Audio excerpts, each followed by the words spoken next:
10 mistakes of game changer.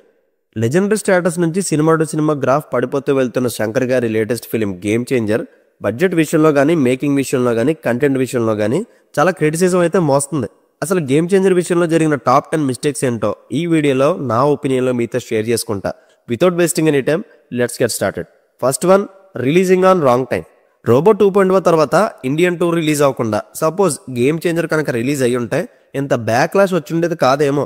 కానీ Indian 2 లాంటి ultra disaster ఇచ్చిన తర్వాత సరిగ్గా దాని జనాలు మర్చిపోలేని టైంకే 6 months తిరగకుండానే కంప్లీట్ నెగిటివ్ ఆరాతో ఎంటర్ అయిన గేమ్ చేంజర్ మీద శంకర్ గారి ఇండియన్ 2 ఎఫెక్ట్ చాలా గట్టిగా పడింది.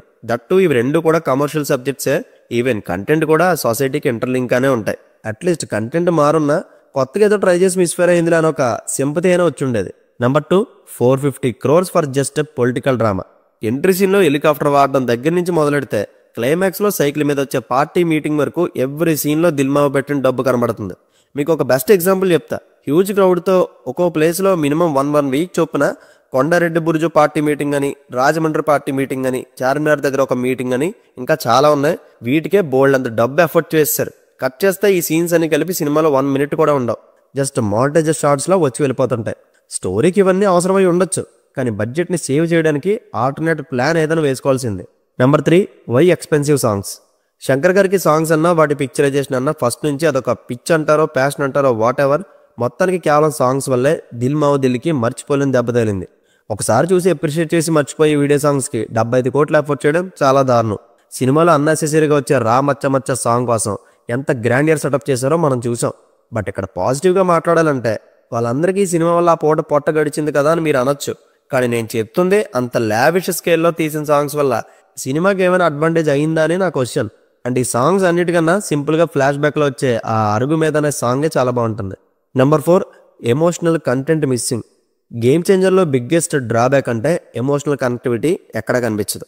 నిజానికి ఇది ఎమోషనల్లీ డ్రైవ్ అయ్యే స్ట్రాంగ్ పొటెన్షియల్ ఉన్న ఫిలిం. బట్ దాని మీద ఎక్కువ ఫోకస్ పెట్టకుండా నిజాయితీగల ఆఫీసర్ అని, పొలిటీషియన్ అని కథ మొత్తం వాళ్ళ మధ్య తిప్పుతుంటారు. పోనీ ఆ తిప్పేది ఏమైనా ఎంగేజింగ్ ఉంటుందా అంటే ఫ్లాష్ బ్యాక్ తర్వాత నుంచి వాళ్ళు చెప్పాలనుకున్నది చెప్పుకుంటూ వెళ్ళిపోతారు. బట్ అది మనకి ఎంతవరకు రీచ్ అవుతుంది అనేది మాత్రం పట్టించుకోరు. ఈ ప్రాసెస్లోనే హార్డ్ హిట్టింగ్గా ఉండే అంజలి గారి సీక్వెన్స్ కూడా ఫాస్ట్ ఫార్వర్డ్లో వెళ్ళిపోతుంది. ఈ విషయంలో ప్రజెంట్ శంకర్ గారి కన్నా ఆయన శిష్యుడు అట్లీ గారు చాలా చాలా బెటర్.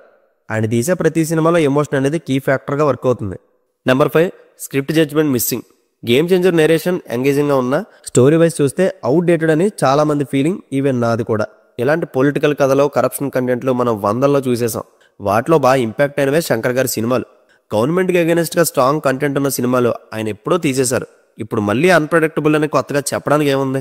జనరేషన్ మారిపోతూ వస్తుంది. కష్టమో నష్టమో పాన్ ఇండియా వైడ్ కమర్షియల్ సినిమాల కన్నా ఈవెంట్ ఫిలిమ్స్కే ఇప్పుడు ఎక్కువ అటెన్షన్ ఉంటుంది. అందుకే ప్రతి ఇండస్ట్రీ నుండి ప్రతి డైరెక్టర్ పాన్ ఇండియా సినిమా అంటే అది ఈవెంట్ ఫిలిమ్సే అన్న పర్స్పెక్టివ్లోకి వచ్చేసారు. ఈ టైంలో మనం ఎలాంటి కాన్సెప్ట్ చెప్పాలనుకున్నా అది యూనిక్ ప్రెజెంటేషన్తోనే చెప్పాలి. Number 6, characters underutilised. Cinema మొత్తం చాలా పెద్ద కాస్టింగ్ ఉంటుంది. కొంతమందికి అరాకొర డైలాగ్స్ అనే ఉంటాయి, ఇంకొంతమందికి అవి కూడా ఉండవు. కమెడియన్ సత్య గారు, ప్రియదర్శి గారు, రఘుబాబు గారు, చైతన్య గారు, నరేష్ గారు, బ్రహ్మానందం గారు, అచ్యుత్ కుమార్ గారు, వెన్నెల కిషోర్ గారు, ఇంకా చాలా మంది ఉన్నారు. సరిగ్గా ఒక్క క్యారెక్టర్ని కూడా యూజ్ చేసుకోలేదు. కొంతమందికి అయితే అసలు వాళ్ళు ఎక్కడున్నారని కూడా అనిపించచ్చేమో. ఈ కాస్టింగ్ల వల్ల రెమ్యునరేషన్లు వేస్ట్ అయ్యాయి తప్ప సినిమాకి ఎటువంటి యూజ్ లేదు. ఒకరిద్దరైతే పర్లేదు, 10 మంది నోన్ క్యారెక్టర్స్ని వేస్ట్లెస్గా వాడడం చాలా పెద్ద blunder. Number 7, Appanna character. Game చేంజర్కి సోల్ అంటే అప్పన్న క్యారెక్టరే. సినిమా అంతా ఒక లెవెల్ అయితే Appanna role another level. Appanna appearance ఉన్నంతసేపు సినిమాకి చాలా బాగా అనిపించింది. ఇమీడియట్గా మనం అతని ఓల్డ్లోకి వెళ్ళిపోయేలాగా శంకర్ గారు చేయగలిగారు. సో అన్నీ బాగా కుదిరే అన్న టైంకి అప్పన్న క్యారెక్టర్ని 20 minutesలో ఎండ్ చేసేసి మళ్ళీ కథని ప్రెజెంట్లోకి షిఫ్ట్ చేస్తారు. ఇది బిగ్గెస్ట్ కంప్లైంట్. అంత బాగా అటెన్షన్ సీక్ చేసిన ఒక క్యారెక్టర్ని రైటింగ్లో ఎక్కువ స్కోప్ ఇచ్చి ఎక్స్ప్లోర్ చేయకుండా టైం అయిపోయింది ఇంక నువ్వు చావాలన్నట్టు చంపేస్తారు. అలాంటి క్యారెక్టర్స్ మళ్ళీ అనుకుంటే పొట్టవు, వచ్చినప్పుడే మొత్తం పిండుకోవాలి. నిజంగా ఫ్లాష్ బ్యాక్ ఎపిసోడ్ని 1 hour వాడుంటే డెఫినెట్గా వర్డ్ ఆఫ్ మౌత్ వేరేలా ఉండేది. Number 8, missing A R Rahman. Shankar గారు సక్సెస్ స్ట్రైక్కి one of the key factor A R Rahman గారు. వీళ్ళిద్దరు కొలాబరేషన్ ఎలా ఉంటుందంటే ఒక కీరవాణి రాజమౌళి లాగా, లోకేష్ కనకరాజ్ అనిరుద్ధి లాగా, డిఎస్పి సుక్కు లాగా బ్లాక్ బస్టర్ కాంబినేషన్. కానీ ఇండియన్ 2 అండ్ గేమ్ చేంజర్కి కొత్త మ్యూజిక్ డైరెక్టర్స్ని వెతుక్కున్నారు శంకర్ గారు.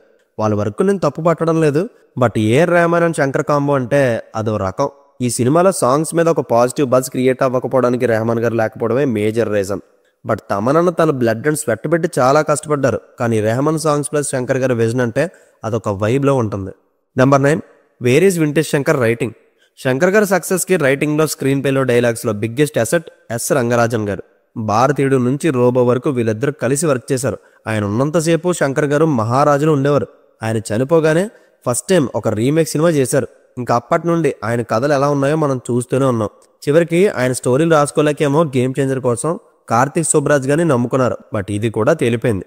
సో రాజమౌళి గారికి విజేంద్ర ప్రసాద్ గారు ఉన్నట్టు ఇప్పుడు శంకర్ గారికి కూడా అలాంటి స్ట్రాంగ్ రైటర్ బ్యాక్ బోన్లో కావాలి. అండ్ ఇంకా last one, fake propaganda. Production హౌస్లు 20-30 తేడాల ఫేక్ కలెక్షన్లు వదులుతారని మనకు తెలుసు. కానీ గేమ్ చేంజర్కి ఫస్ట్ డే 93 కోట్లు గ్రాస్ వస్తే 186 crores పోస్టర్ రిలీజ్ చేశారు. 2 daysకి 135 వస్తే 270 అని వేసేశారు. ఇలా వెళ్ళిపోతే 1000 crore పోస్టర్ కూడా టచ్ చేస్తారేమో వీళ్ళు. ఈ ఫేక్ కలెక్షన్ పోస్టర్స్ ఇండియా బయట చాలా హాట్ టాపిక్గా మారింది. దిల్మా అసలు ఇది ఎందుకు చేశారో, జనాలు పిచ్చోలు అనుకుంటున్నారో ఏంటో మరి. అసలు తెలిసి చేశారా, తెలుగు చేశారో, వాట్ ఎవర్ చాలా క్రిటిసిజం అయితే మోసారు. ఇంకా గేమ్ చేంజర్ రిలీజ్ అయిన నెక్స్ట్ రోజే ఆన్లైన్లో HD ప్రింట్ లీక్ అవడం సినిమా మీద చాలా పెద్ద దెబ్బ పడింది. అయితే ఇవన్నీ కాదు, ఫస్ట్ 2 పాన్ ఇండియన్ సినిమాలు శంకర్ గారు హ్యాండిల్ చేయకుండా ఉండాల్సింది. డే టు డే షిఫ్ట్ చేసుకుంటూ 2 మైండ్ సెట్స్తో 2 భారీ సినిమాలు డైరెక్ట్ చేయడం వల్లనేమో ఇలాంటి రిజల్ట్స్ చూడాల్సి వచ్చింది. దీనికి 2 ప్రొడ్యూసర్స్ బలయ్యారు. ఈవెన్ రామ్ చరణ్ గారు ఎఫర్ట్ చేసిన 3 years కష్టం మొత్తం వృధా అయిపోయింది. శంకర్ గారు ఆయన డౌన్ అవ్వడమే కాకుండా ప్రొడ్యూసర్స్ని, హీరోలను కూడా డౌన్ చేసేస్తున్నారు. Anyways, that's it guys.